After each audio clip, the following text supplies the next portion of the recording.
this is CricketSong of Lunar Wisdom, and this video today is going to be discussing magic and living a magical life and magic in general.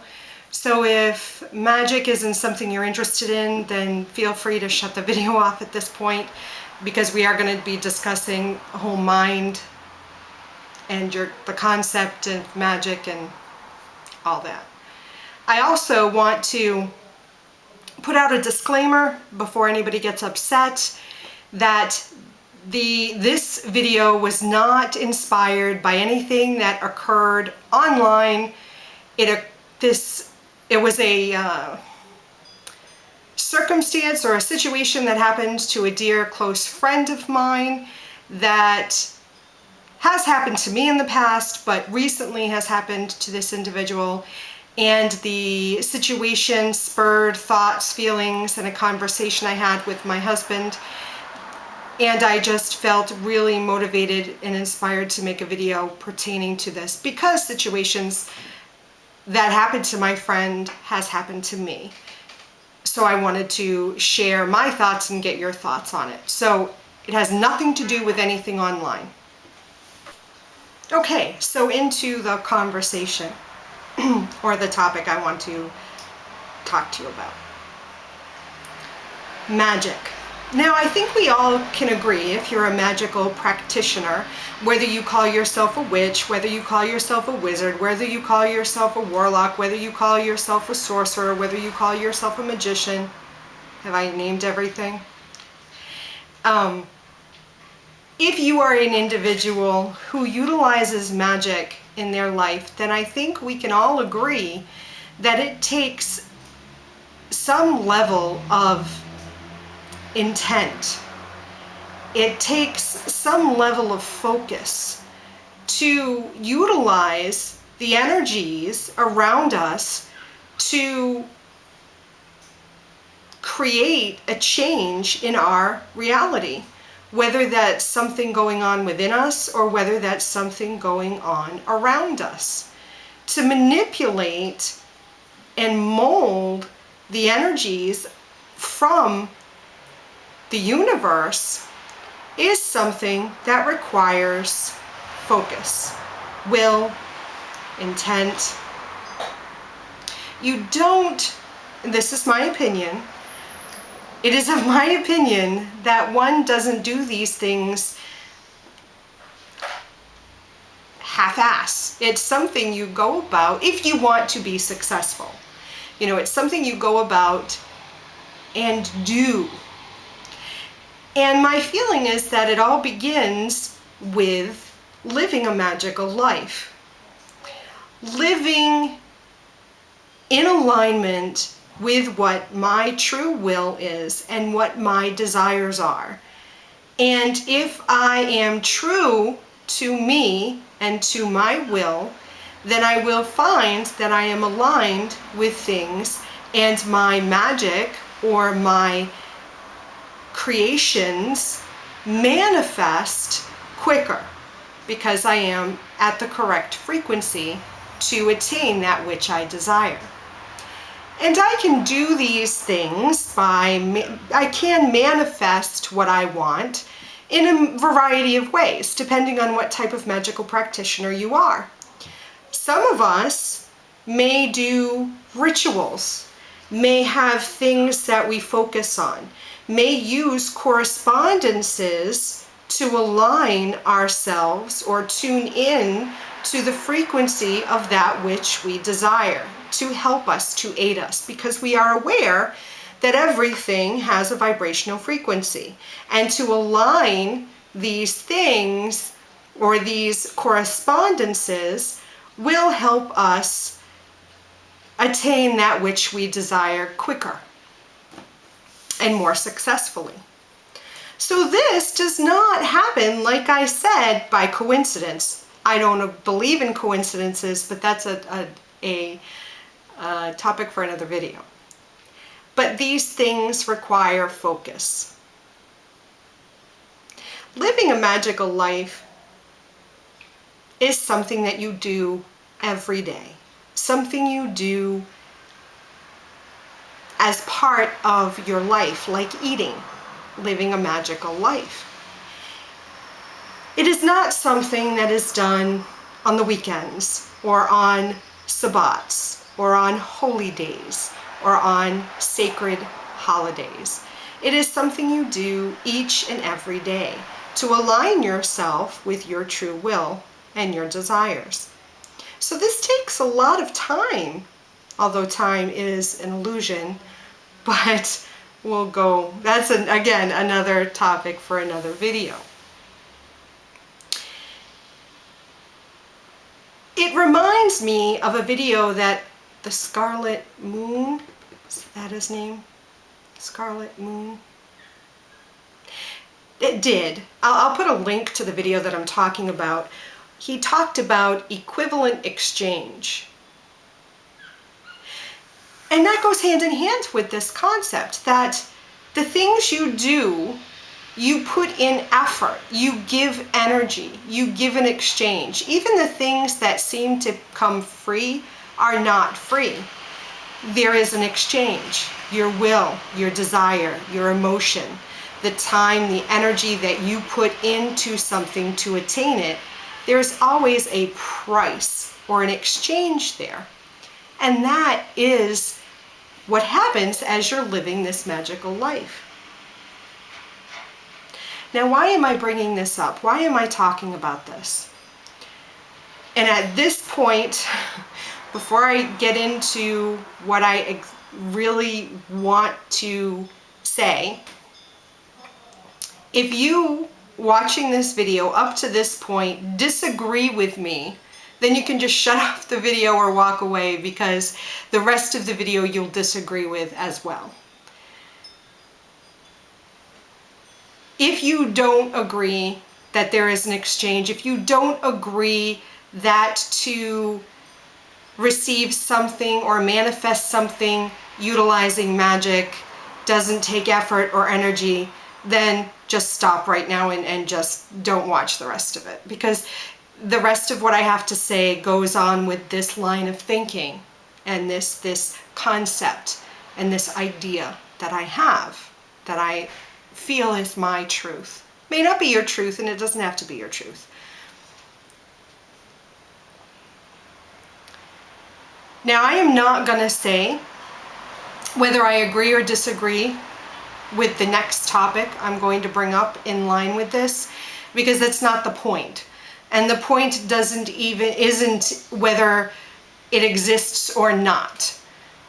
I'm going with the idea that it does, and I'm going with the idea that there are individuals that I'm going to describe, but why I think that individuals who throw out this idea don't really think through what they're saying.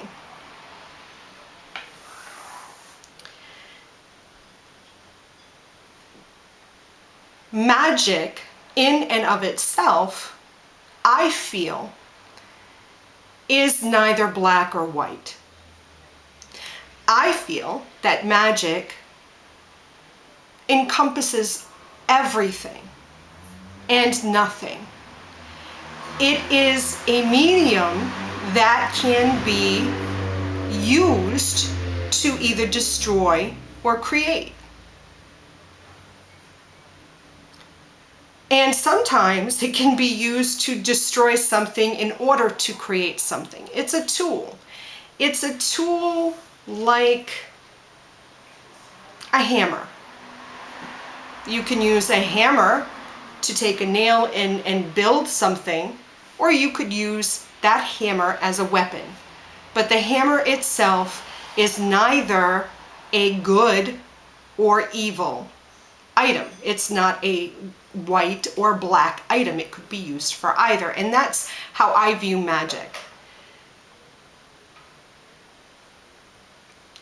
Now, in order to, if we were to say, for consideration's sake, that you use that hammer for destruction, and that is all you ever use that hammer for, because for you, you feel this is what the hammer was made for.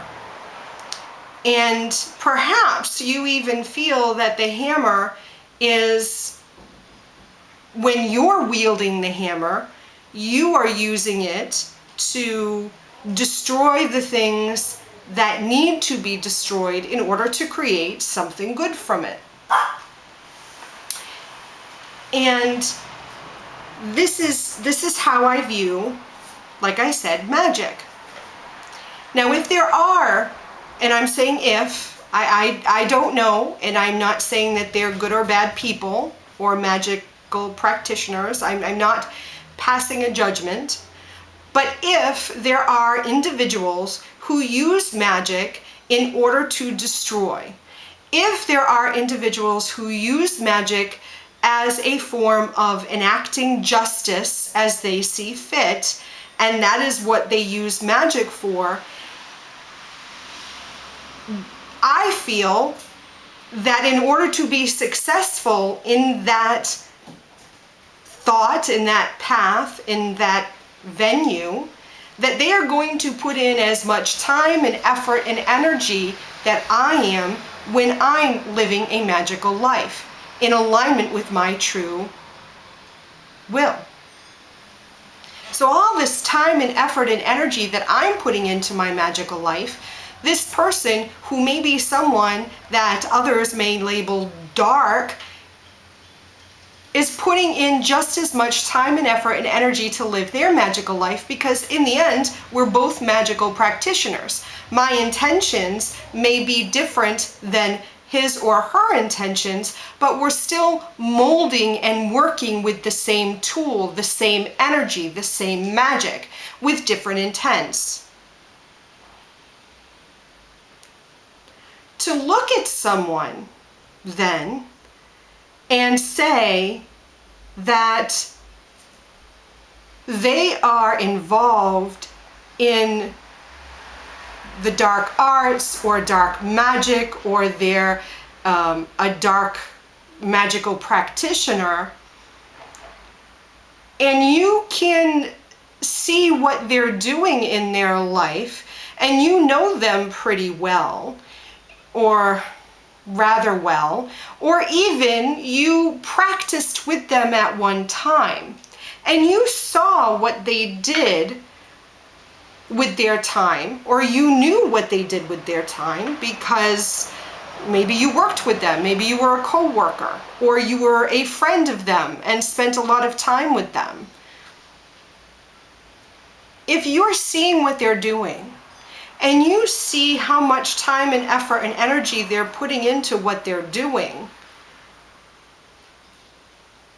granted, you don't know everything everyone does, but if the majority of what they're doing seems aligned more with creation or healing or anything else but harming you or others or themselves, then it seems rather silly to then label them, or just even if you're labeling it for yourself as a dark, or lead others to believe that they are more of the destruction and harmful type magical practitioner.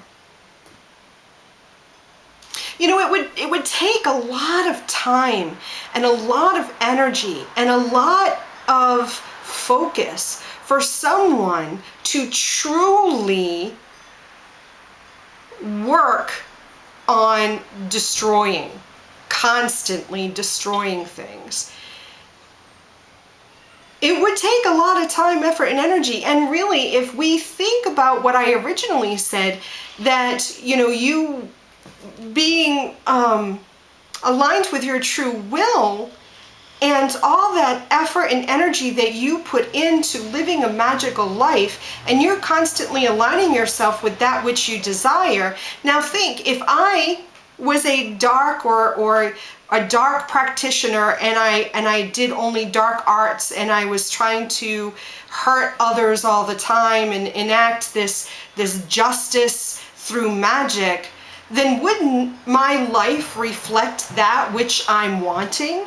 Wouldn't I be a miserably angry, upset, depressed individual if I'm trying to align myself with destruction and hurt and harm that I'm trying to cause others?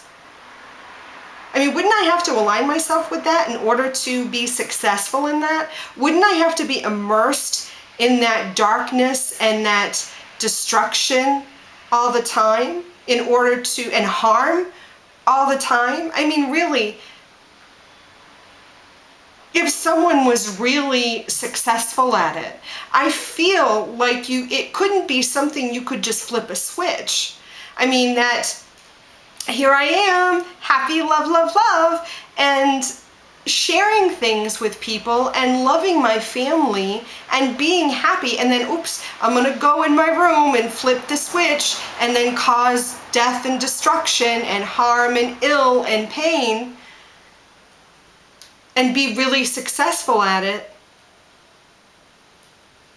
I don't know. I feel like that sort of like goes against the whole idea, you know? I don't know. I mean, this is what I was thinking, and this is the thought process and the conversations I had with my husband in regards to, you know, individuals that are really successful in darker, and when I mean darker, I'm not talking about I'm not talking about like spirit dark. I'm talking about the harmful destruction type of magic with intent to harm others. I really wonder if there is really an individual or individuals who truly do that, like seriously do that, because my thought is that they're just miserable and their life isn't very successful, and eventually their connection to source, for me, that's God herself or God Goddess, that divine source, that all, their connection to it would be so strained that at some point they might even be suicidal. Those are my thoughts. I'm not married to them. I'm curious as to what you think, what you feel. I really would love comments, personal messages, video responses on this, because I really think this is an interesting topic, and I'm curious to see what you guys think. You know, like I said, it wasn't spurred by anything that happened online, but something that happened to a friend of mine and has sort of happened to me in offline. I'm not looking to start drama, but I'm looking to start an interesting conversation to see what you guys think. And as always, guys, I love you. Mwah.